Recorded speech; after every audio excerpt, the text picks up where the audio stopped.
Pupunta na ako sa Bungan uli ngayon dahil Sunday.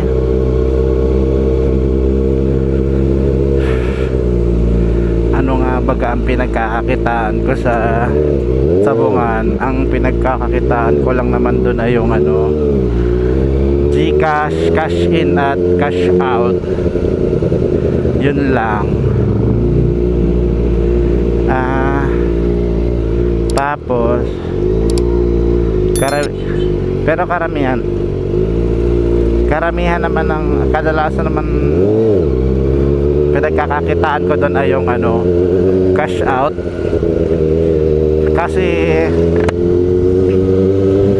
yung sa Bungan pala dati, ano, walang signal doon hanggang ngayon. Kaya ang ginawa ko doon, nagpakabit ako ng, ang hirap din ng internet doon. Wala ring ano, wala ring PLDT, wala ring Converge. Tapos sakto naman nag-o-offer yung cable TV provider ng internet. Okay rin naman. Buti ano rin naman sila, anong tawag doon? Naka fiber din naman. Bale, hindi lang naman namin nagagamit doon yung sa TV dahil wala namang manonood ng TV doon.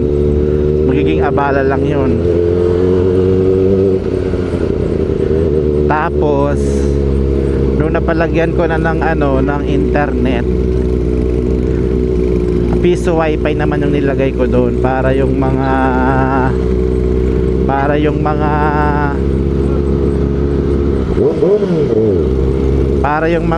user, ay yung mga tao doon, yung mga boss nila, makokontak nila. Tsaka yung iba doon nagpapabideo para may wifi na sila, may internet na.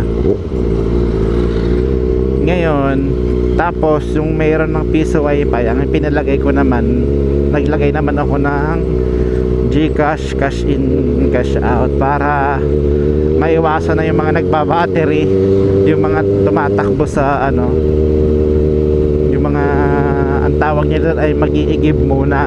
Ibig sabihin kukuha muna ng pera sa labas. Yun ang ano doon, yun ang medyo nabawasan na yung ganon. Sobrang nabawasan na yung ganong bagay na dati problema pa yun. Ano pa ba?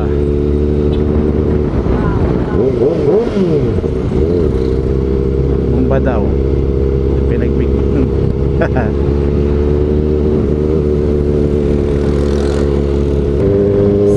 bago mag September 7 dapat makabalik na ako ng Kawasaki na agad dahil yun na yung sa PMS nya, first PMS nya. Tsaka para ma-unlock na rin yung ano nito, yung sa break-in. Hindi ko pa kasi binabasa yung ano, yung tawag dyan, yung manual, owner's manual. Kasi inaantok ako. Dati naman pa nagbabasa ako dati. Ang hilig ko magbasa. Siguro dahil walang ibang libangan noon kundi magbasa lang. Walang internet dati dito.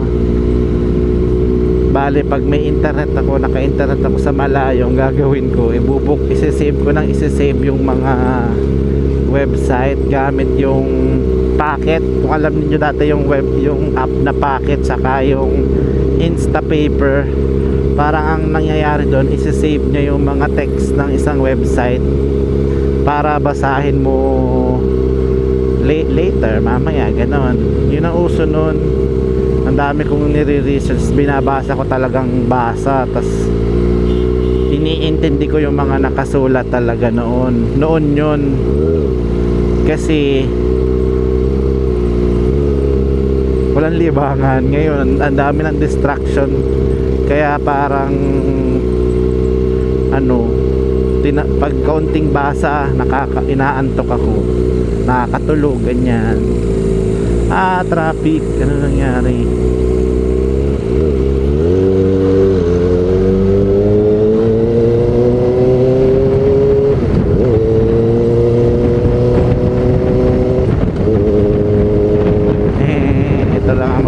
ay kala mo ang bilis, ang bagal naman.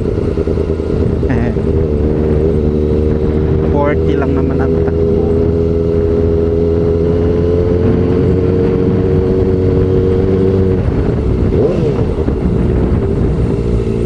Ay, ito lang din pala ang problema ko.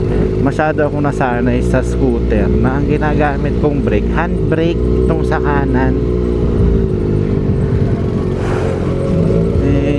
Pag handbrake, pag ganito dual disc brake, medyo malakas, pero okay lang, kaya naman. Gear 2. Siguro hindi, alam nyo, minsan naisip ko baka hindi sa akin bagay ito dahil ang bagal kong magpatakbo talaga. Dapat siguro sa akin yung scooter lang. Minsan nga mamaya nga i-search ko nga mamaya sa internet kung merong inline 4 na scooter. Titingnan ko kung merong ganun or practical ba ang magkaroon ng inline 4 na scooter.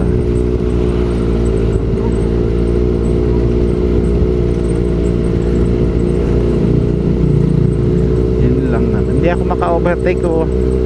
24 lang o wala lang din ako sa mood talaga. Parang wala din talaga ako sa mood din. Yung kaibigan ko pala kahapon, kinuha niya yung Honda Wave ko, tapos kinarwash niya doon sa car wash nila. Tapos ano bang ginawa niya? Ang ganda, super ganda ng result. I-flash ko dyan sa screen yung yung result nung ginawa niya. Ang ganda, super ganda. Tawag dyan, bulok na kasi ang nun, yung pintura lang naman.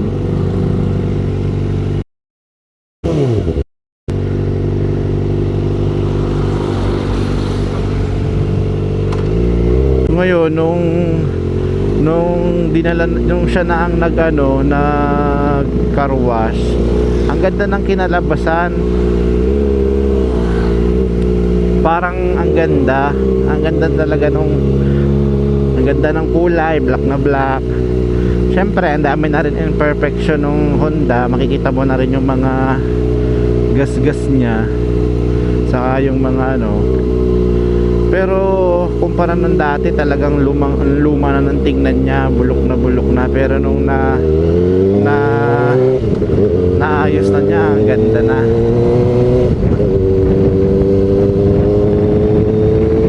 Meron pa nga akong balak ipagawa yung yung isang Honda Wave na 125 naman, kulay orange. Tapos isang Suzuki X4. Kaso yung Suzuki X4 dati, kaya ako kinuha yung Suzuki X4 kasi dati feeling ko big bike ako noon dahil maingay, parang normal talaga sa kanya yung maingay, kaya parang 2-stroke kasi yun, maingay siya, dituti.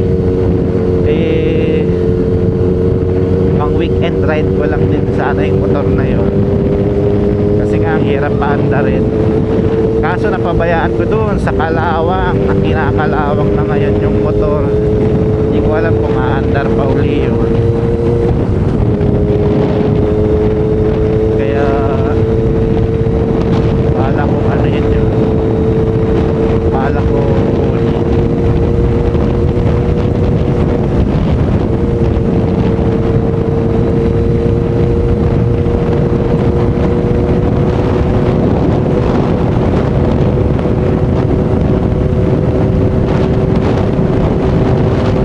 Ay, sarap ng feeling.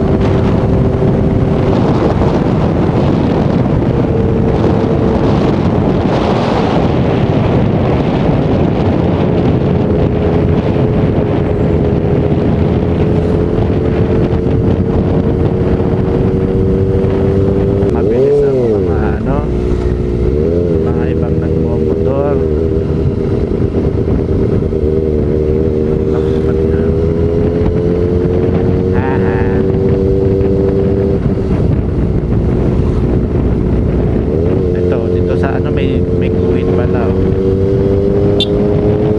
Naunang ay, gets ko na. Nauna pala to. Nauna tong gawain. Bago nga lang pala yung kalsada dito. Ito yung naunang natapos.